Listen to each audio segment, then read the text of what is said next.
Beer is a culture in Portland. It's not just a drink. In fact, it's been dubbed Beervana by beer enthusiasts from all over the world. And for good reason.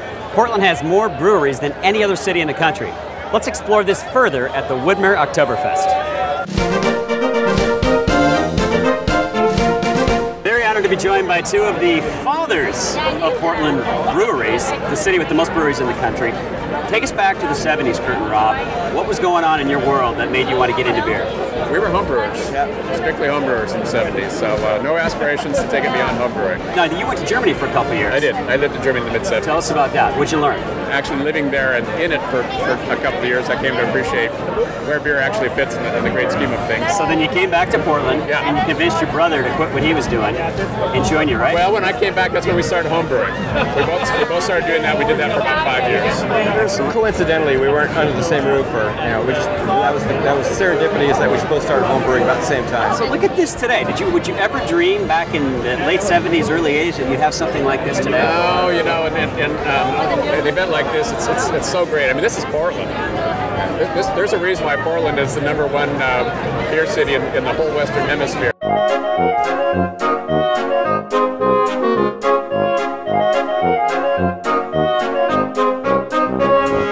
So when you think of Oktoberfest, especially when you spell it with a K, you think of Germany. Constance is from Germany. We found her. She actually found us. Willkommen. So Oktoberfests are a big, big deal in Germany. What do you think of our little Oktoberfest here? I really love it. It's like very cool and it's bigger than I expected. Is it bigger than you expected? It's really bigger than I expected. Now, how about the beer? How do you like the beer compared to German beer? Like, it depends. Like, if you drink the pills and stuff, it's very similar to the German stuff. But I know people, like my friends, they drink very hoppy beer, which is different and a little bit stronger.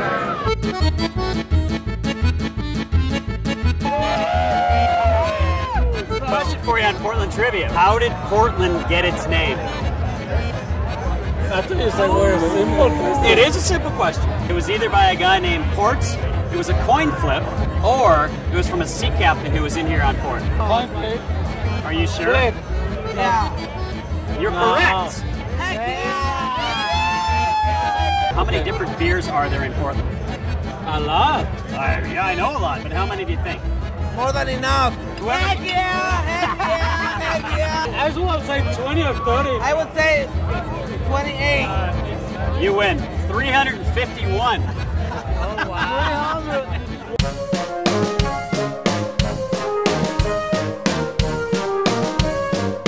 Outside is rock and rolling right now, but Rob brought me inside to this special room to taste some special beers out of special glasses. Yep. We were talking about that. When you drink wine, you drink Pinot out of a nice Pinot glass, or Cabernet out of a Cabernet glass. Most people don't think about drinking beer out of the right glass. With craft beers, there is so much nuance that if you drink out of a bottle, it's really kind of like plugging your nose and eating something. You know, you're gonna miss a lot of it. So this is a German beer from a town called Goslar. This is called a Gose. It's very low alcohol, so this is a great daily session style beer. This uses a hop called Citra hop, which has a grapefruity character. And so we decided, well, okay, that's good, but why don't we add some grapefruit rind to this beer? So this has a very grapefruity character. It totally does. Pretty typical Pacific Northwest IPA. Hops are grown right here. Most of this character is from this hop.